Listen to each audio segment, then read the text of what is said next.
Muy buenas, bienvenidos otra vez. El último vídeo, el último capítulo, el número 41 de esta serie hacia la guerra civil, había finalizado sobre el 26 o el 27 de junio, repasando pues una serie de mítines, las declaraciones de los candidatos a las flamantes elecciones constituyentes del 28 de junio de 1931. Elecciones de donde iban a salir 470 diputados, que se regía, como hablamos, por la ley electoral de 1907, con alguna serie de modificaciones que habían surgido del decreto del 8 de mayo de ese mismo año, de 1931.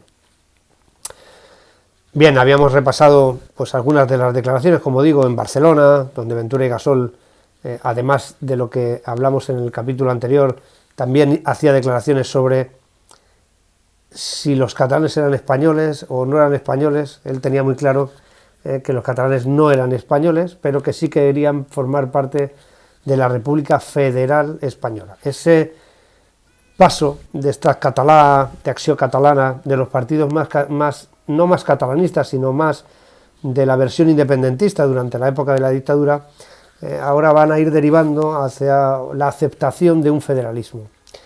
Como saben, el estatuto ya estaba encima de la mesa, el estatuto era una de las partes del Pacto de San Sebastián. El estatuto también había sido una promesa de los 3 ministros que habían ido a Barcelona cuando Macià proclama la República Catalana, y entonces tienen que ir a Barcelona Nicolau d'Obert, Fernando de los Ríos, el socialista Fernando de los Ríos, y Marcelino Domingo. Los 3 convencen a Macià, se crea la Generalitat de Cataluña, o la Generalidad de Cataluña, asumiendo aquel nombre de la Generalidad, un nombre que procedía de la Edad Media y que había perdurado durante varios siglos en Cataluña, cuyo objetivo fundamental pues era básicamente recaudar impuestos, ¿no? Y de esta manera se habían salvado los muebles. La República había conseguido al menos sofocar su primera crisis de importancia, que fue el mismo día 14 de abril del año 1931. Bien, Ventura y Gasol, como Francesc Macià, en sus discursos van a intentar convencer al electorado más independentista de que no se tiene que producir un movimiento para conseguir la independencia, porque la República ha prometido ese Estado federal que corresponde a Cataluña, o que ellos anhelan para Cataluña, y que por tanto Cataluña puede estar cómoda en ese Estado federal. También prometen otra serie de cosas, como mencionamos en el vídeo anterior, donde Macià dice que no debe haber servicio militar obligatorio en Cataluña y que los hijos de Cataluña no deben luchar en guerras que sean fuera de las fronteras de su patria. Ellos evidentemente consideran la patria de los catalanes Cataluña, como ya había marcado Enric Prat de la Riba desde finales del siglo XIX y principios del siglo XX. De ahí viene el dicho del Estado español, ¿no? Porque Prat de la Riba decía en su libro de la nacionalidad catalana que España es el Estado de los catalanes y Cataluña es su nación.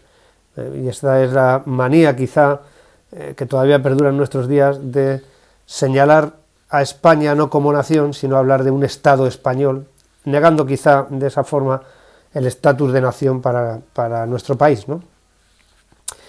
Bien, pues como decimos, 1931, 28 de junio, se van a celebrar las elecciones, y antes de eso hay un suceso creo que muy importante en Sevilla. Como saben, todos los partidos políticos van a confluir a ellas, algunos monárquicos, quizá los del ala más juvenil del movimiento monárquico, pues no van a querer participar de las elecciones. Los viejos políticos de la monarquía, el conde de Romanones, José Sánchez Guerra, Melquiades Álvarez y compañía, sí que van a presentarse. Luego la parte católica, quizá menos ligada o que digamos primaba la defensa de la fe sobre la propia monarquía, también van a participar con Acción Nacionalista, representada sobre todo por su líder, por Ángel Herrera Oria. Por otra parte, en el otro polo, en el polo más opuesto, nos encontramos sobre todo al anarquismo. Los comunistas sí que van a ir a las elecciones, el Partido Comunista de España va a participar en el proceso electoral, pero la CNT piensa que la república es una república burguesa, que no es ni más ni menos que una derivada o una evolución de la monarquía, pero que al fin y al cabo está regida por los mismos, con otros nombres, pero los mismos al fin y al cabo y en esencia que gobernaban durante la época de Alfonso XIII. Por eso llaman a la huelga general, llaman al Estado revolucionario, y en Sevilla, donde las tasas de paro habían crecido sustancialmente en 1930-1931, porque hay una parte del sector rural que, bueno, hay malas cosechas ese año, 1930 sobre todo, además se junta con la crisis del crack de 1929, que como siempre hemos dicho en España no es tan lesiva, no es tan fuerte, pero que va a dar con una serie de incremento en el desempleo, que evidentemente en zonas rurales, sobre todo de Andalucía, Sevilla, Badajoz, Córdoba, en ese núcleo que se vio muy afectado, bueno, pues va a tener repercusiones muy graves, ¿no? También en Aragón, en las zonas más rurales de Aragón, el número de parados se va a incrementar, y hay unas zonas de España donde esto pues va a ser, digamos que el paro va a afectar más a algunos sectores, sobre todo al sector rural, que afectados, como digo, por el tema de las cosechas casi más que por el crack del 29 propiamente dicho. El sector textil va a gozar de buena salud, no va a tener estos problemas, y el sector servicios tampoco. O sea, lo más afectado evidentemente va a ser el campo, y bueno, el capricho muchas veces de las sequías, pues ya saben que hace estragos en nuestro país, y ese va a ser el caso de 1930 y 1931. Claro, donde hay hambre y miseria, la revolución siempre navega con mucha más facilidad, ¿no? Y va a tener lugar un suceso, la CNT en Sevilla, en Andalucía, es muy activa, lo es, ya saben ustedes, en Cataluña, pero también lo es en Andalucía, ese sector rural de jornaleros, de trabajadores del campo, que van a ver en el anarquismo, de forma tradicional, bueno, pues su única vía de lucha contra, pues, lo que ellos consideraban evidentemente la gran injusticia social de tener que trabajar en tierras de otro por un pequeño jornal y estar sometido a los caprichos del señorito, de esa Andalucía que también reflejó Miguel Delibes en su libro de Los Santos Inocentes, ¿no? Aunque Los Santos Inocentes estaba inspirado en Extremadura, evidentemente, pero bueno, es en toda esa zona donde de verdad se van a dar estos casos, ¿no? Bien, ¿quién va a alentar estos aires revolucionarios en Andalucía? Bueno, pues hay un pequeño grupo de republicanos.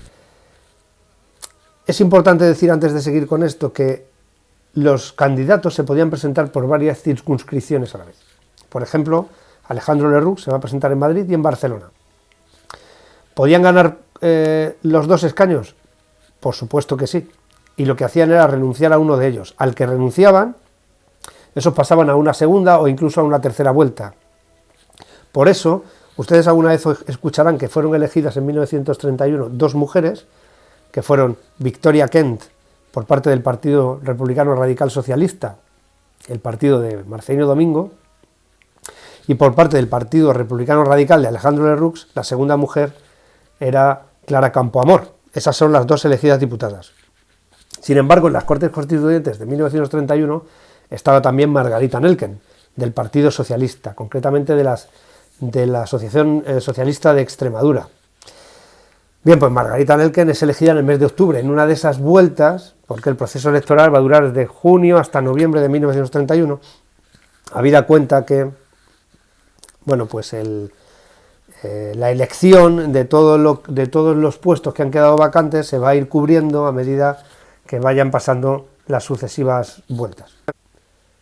Por eso habrán escuchado muchas veces aquel debate encendido para la inclusión del voto femenino en la nueva Constitución, ya en las Cortes Constituyentes, entre dos mujeres, entre Victoria Kent, que además, como saben ustedes, tenía responsabilidad en las prisiones españolas y dependía directamente del Ministerio de Justicia, que regentaba Fernando de los Ríos, y Clara Campoamor, la líder del Partido Republicano Radical, que además había sido ateneísta junto a Manuel Azaña. Era una de las piezas clave del Ateneo, la única mujer, de hecho, en la directiva del Ateneo de Madrid. Y claro, ¿y dónde está la tercera? Bueno, pues la tercera no había sido todavía elegida porque estos debates, creo recordar que son del mes de agosto, y Margarita Nelken sería elegida en el mes de octubre. Bien, vamos a intentar no irnos más por las ramas, perdónenme ustedes, yo sé que me enrollo y a veces cojo una derivada, pero bueno, todo se va hilando y todo se va, a veces nos repetimos, pero yo creo que nunca viene mal porque de esa forma también nos volvemos a poner un poco en situación. Hay muchos nombres, muchas fechas, muchos datos y a veces nos podemos perder en ellos y sobre todo los nombres conviene siempre repetirlos porque después que el objetivo final es llegar a 1936, de llegar a la guerra civil, y después muchos de ellos pues van a ser claros protagonistas y el poder conocer todos sus detalles y todos sus entresijos y cómo actuaron en todo este tiempo, yo creo que tiene importancia. ¿Quién va a alentar a estos revolucionarios anarquistas en Sevilla? Pues en el aeródromo de Tablada, los militares. Claro, muchas veces tenemos el concepto del militar que se subleva en 1936, de que el ejército se subleva contra la República Española. Y ese concepto, si van a seguir viendo esta serie, hay que dejarlo un poco de lado, porque verán que hay militares, ya vimos a Antonio Jiménez Jiménez, ¿no?, el comandante de infantería, líder de extrema izquierda federal. ¿Quién era su segundo? Sediles, el capitán Sediles, capitán de artillería, uno de los protagonistas de la sublevación de Jaca.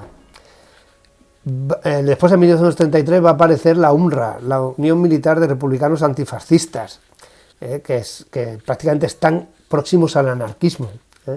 Bueno, pues en este momento, sobre todo los aviadores, con muchas excepciones, evidentemente, ¿no?, pero los aviadores tenían una cierta inquietud política superior a otros compañeros de armas, ¿no?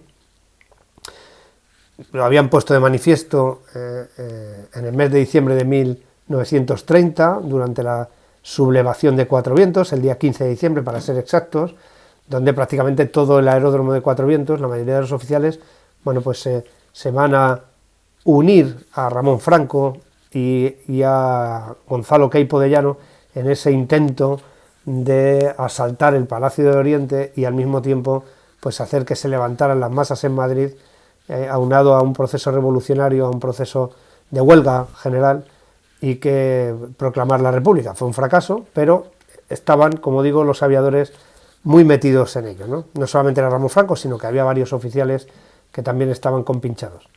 Bien, pues en el aeródromo de Tablada, como saben ustedes que se encuentra y ubica en Sevilla, que todavía existe, por cierto, el propio Ramón Franco, que se presenta en Andalucía por parte del Partido Republicano Revolucionario, junto con Blas Infante. Este es un personaje que luego iremos profundizando un poco más sobre él. Bueno, pues se presenta allí en Sevilla y va a emplear, ya saben que él era el director general de la Aeronáutica Militar, todavía no se ha creado el cuerpo de aviación, estamos hablando de la Aeronáutica Militar. El director general era el comandante Ramón Franco y Ramón Franco ordena que varios aviones salgan desde el aeródromo de Tablada, aviones evidentemente que estaban al servicio de España, para repartir propaganda revolucionaria, ojo con esto, propaganda revolucionaria por ciertas zonas de Andalucía. El día 24, al acabar un mitin, el tablado de donde estaban el comandante Galán, no confundir con Fermín Galán, y el comandante Franco, de este partido revolucionario. Fíjense lo del comandante Franco, Ramón Franco, porque se presenta por varios partidos diferentes, ¿no? En Barcelona, por ejemplo, está por Esquerra Republicana de Cataluña, por el Partido Republicano Federal en Andalucía, ¿no? O sea que forma parte de varios partidos políticos al mismo tiempo, ya que se presenta en varios sitios al mismo tiempo, como hemos dicho antes. El día 24, en Lora del Río, que estaban Franco y Galán, se rompe el tablado desde donde estaban dando el mitin y cada uno de los dos se rompe una pierna. Son ingresados en la base aérea de Tablada, en el aeródromo de Tablada, y el día 26 el ministro de Gobernación, que era Miguel Maura, como ustedes saben, va a hacer una serie de declaraciones a la prensa en franca preocupación porque consideran que está habiendo un proceso revolucionario desde Sevilla, que amenaza, bueno, pues la desestabilización de toda Andalucía. Dice a la prensa que es intolerable la campaña semirevolucionaria de Sevilla, con proclamas lanzadas desde aviones y escritas en tonos insoportables para el gobierno, y ordenan en avión una salida inmediata del general Sanjurjo, que había sido el alto comisario en el protectorado, para que se haga cargo allí de la situación y que las tropas se pongan a su mando, bajo su mando. Aquí yo no entiendo muy bien por qué no es el capitán general de Andalucía, o de ese sector de Andalucía, mejor dicho, el que se hace cargo del orden público. Sin embargo, se le ordena específicamente y expresamente al general Sanjurjo. Sanjurjo va a aterrizar en Tablada, se va a ir al Hotel Majestic, esto el mismo día 26, y va a dictar órdenes para que las tropas de la guarnición de Sevilla se preparen y en caso de que tengan que actuar, habida cuenta de que hay sospechas de que en el propio aeródromo de Tablada se está preparando algo en confabulación con la CNT. Huelga general revolucionaria al mismo tiempo que hay un movimiento insurreccional por parte de los aviadores, como había sucedido, como hemos dicho antes, algo parecido a lo de Cuatro Vientos, ¿no? Durante todo el 27 hay rumores de actitudes de rebeldía del aeródromo de Tablada.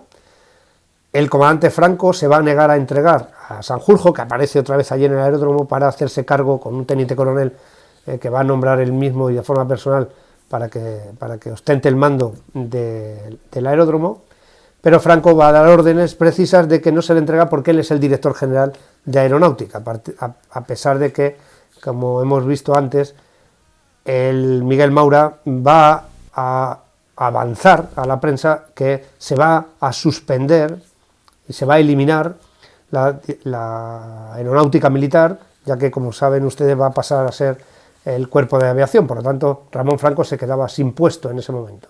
Bueno, el general Sanjurjo va a nombrar jefe de la base aérea al teniente coronel Delgado y va a ordenar que trasladen a Ramón Franco a una clínica en Sevilla y posteriormente desde Sevilla en avión el día 29 van a llevar a Franco a Madrid.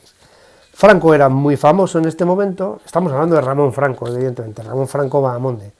Era muy famoso en este momento, era un líder nato, era aclamado en todas partes a donde iba, era uno de los grandes famosos de la República, junto con otros militares, más incluso que el propio Manuel Azaña en este momento. Esto es importante que lo recordemos. La figura de Franco estaba muy mitificada también.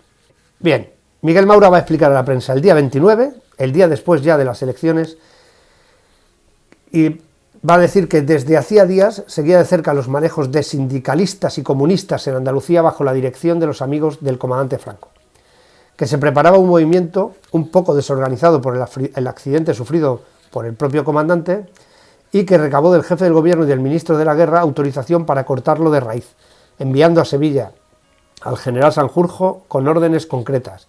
Según el señor Maura, en la noche del sábado al domingo, el día de las elecciones, con el concurso de los aeroplanos de la base militar y de acuerdo con los campesinos y obreros de la CNT, se provocaría la revolución social proclamándose en Andalucía el Estado libre. ¿Quiénes van a estar implicados? Ramón Franco, Blas Infante, la CNT y parte de los oficiales del aeródromo de Tablada. Bueno, pues este suceso, el anterior jefe del aeródromo de Tablada, que es el teniente coronel Camacho, va a ser también detenido. Y evidentemente a partir de ese momento se van a prohibir los vuelos sobre la ciudad y todos los pilotos que habían participado van a pasar arrestados. Bien, pues nos vamos ya a las elecciones, resultado de las elecciones. Y aquí hay que hacer una lectura, una amplia lectura, ya que por un lado están, como saben ustedes, estamos hablando de listas abiertas. Ya hemos explicado que si yo tenía que elegir 4 candidatos, pues me correspondía, por ejemplo, elegir a 3. Yo como elector marcaba 3 nombres, los depositaba en la urna electoral y luego lo que se hacían era, evidentemente, contar ese número de votos. Por tanto, si votaban 155.000 personas, un candidato podía tener 155.000 votos como máximo, Pero no iba a haber, imagínense, 10 diputados y 100.000 votantes. Bien, pues no iba a haber 1 millón de votos, sino que habría unos 750.000 votos. En esos 750.000 votos había que contar quiénes habían obtenido más para ser elegidos diputados. Bien, entonces nos vamos a Madrid en primer lugar. En Madrid votan 158.559 personas, que era una parte muy importante del censo, por encima del 70%, luego las llamadas de los monárquicos al boicot de las elecciones y de la CNT en Madrid no triunfan tanto, sí que lo harán en Barcelona algo más, porque en Barcelona hay menos porcentaje, Barcelona tenía más habitantes que Madrid en este momento. Recuerden que votan los mayores de 23 años y solamente los hombres, por eso las cifras son tan pequeñas, porque Madrid casi llega al 1.000.000 de habitantes, Barcelona lo supera, y sin embargo pues estamos hablando de 155.000, 158.000, 150.000 votos, perdón, electores los que acuden a votar. Bien, como decimos, en Madrid votan 158.559 personas y el candidato más elegido es Alejandro Lerroux con 133.761. El último de los que obtiene escaño es José Sánchez Guerra, que tiene 36.502. Ángel Herrera Oria se va a quedar fuera con solamente 27.511 votos. Para que nos hagamos una idea de la importancia de Alejandro Lerroux en este proceso electoral, de lo famoso que era Alejandro Lerroux y cómo es identificado, al menos en Madrid, como el candidato de la República. Luego no se considera una república como una república de izquierdas. En este momento es elegido Alejandro Lerroux. No obstante, en número de diputados, el triunfador de ese día, de este proceso electoral, va a ser el Partido Socialista Obrero Español y sobre todo los partidos de izquierdas, esto es innegable. Tengan en cuenta que, como hemos dicho muchas veces, había una conjunción republicano-socialista. Luego, esa conjunción va a obtener el 72,98% de los votos, lo que significaba tener 368 de los 470 escaños. ¿Quiénes estaban dentro de la conjunción republicano-socialista? El Partido Socialista Obrero Español, el Partido Republicano Radical de Alejandro Lerroux, el Partido Radical Socialista, Partido Republicano Radical Socialista de Marcelino Domingo, la derecha liberal republicana, Acción Republicana de Manuel Azaña, la derecha liberal republicana que mencioné antes era el partido de Alcalá Zamora y de Miguel Maura, los federalistas, el Partido Republicano Democrático, en fin. Todos estos partidos van a ir dentro de la conjunción republicano-socialista. Después, los segundos triunfadores será Esquerra Republicana de Cataluña, que van también en una conjunción, en la Esquerra Catalana, donde estará la Esquerra Republicana de Cataluña, que también va a ser una conjunción de tres partidos, pero que Esquerra Republicana de Cataluña es el partido fuerte, ¿no? Después, los partidos, digamos, de la derecha, monárquicos y católicos, ahí estarán los agrarios, que estaban representados por Gil Robles, José María Gil Robles, esta Acción Nacional, que está representada sobre todo por Ángel Herrera Oria, que como hemos dicho no llega a obtener escaño. En esos monárquicos incluimos a Sánchez Guerra, Melquiades Álvarez, que sí que van a ser elegidos en Madrid, al Conde de Romanones, que va a ser elegido también en Guadalajara. Luego estarán los vasco-navarros, que obtienen 15 diputados, el 3,59% de los votos. La Lliga Regionalista de Cataluña, el partido de Francesc Cambó, 1,97%, 3 diputados, es uno de los grandes derrotados. Ya si nos vamos justo a los partidos, al número de escaños obtenidos por los partidos, la izquierda marxista y anarquista en total tendrá 125 diputados, 115 del Partido Socialista, 4 de la Unión Socialista de Cataluña, 2 de la izquierda revolucionaria antifascista, 2 de la extrema izquierda federal, el partido de Antonio Jiménez, 2 de los federales independientes. En los federales independientes se va a incluir a Ramón Franco, que va a ser elegido en este grupo, digamos, de socialistas y marxistas, pero que en realidad pertenecía, como hemos dicho, a Esquerra Republicana de Cataluña. Los republicanos de izquierda, porque por un lado están los republicanos socialistas y marxistas, y por otro lado los republicanos de izquierda, en total son unos 122, 59 el Partido Republicano Radical Socialista, donde está Marcelino Domingo, donde está Albornoz, donde está la propia Victoria Kent, que además había sido abogada de Albornoz, o sea, ¿se acuerdan ustedes en los juicios contra el Comité Revolucionario? Tiene 59 diputados, 26 Acción Republicana, que es el partido de Manuel Azaña, que al final es un partido minoritario, si se dan ustedes cuenta con respecto al resto, ¿no? Dentro de los partidos republicanos no es un partido de peso específico. El Partido Republicano Demócrata Federal, con Joaquín Pi Arzuaga, que tiene 16 diputados, al Servicio de la República, que es el Partido de los Intelectuales, donde está José Ortega y Gasset, donde está Gregorio Marañón y compañía, obtiene 13 diputados.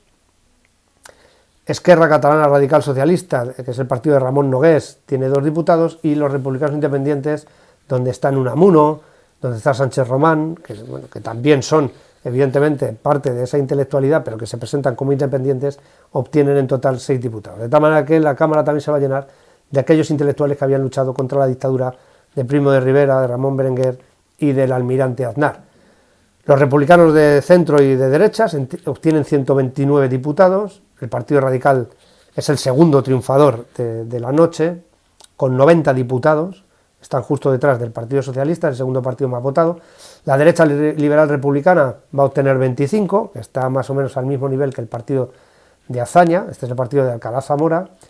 El Partido Republicano Liberal Demócrata de Melquiades Álvarez tendrá 4, Melquiades Álvarez no se va a presentar como monárquico, sino con este partido que es heredero del Partido Reformista. Juan March, que entra como republicano de centro, va a obtener 2 diputados, ya saben el tema de March, lo veremos en otros capítulos, ya hemos hablado de este señor, era una especie de...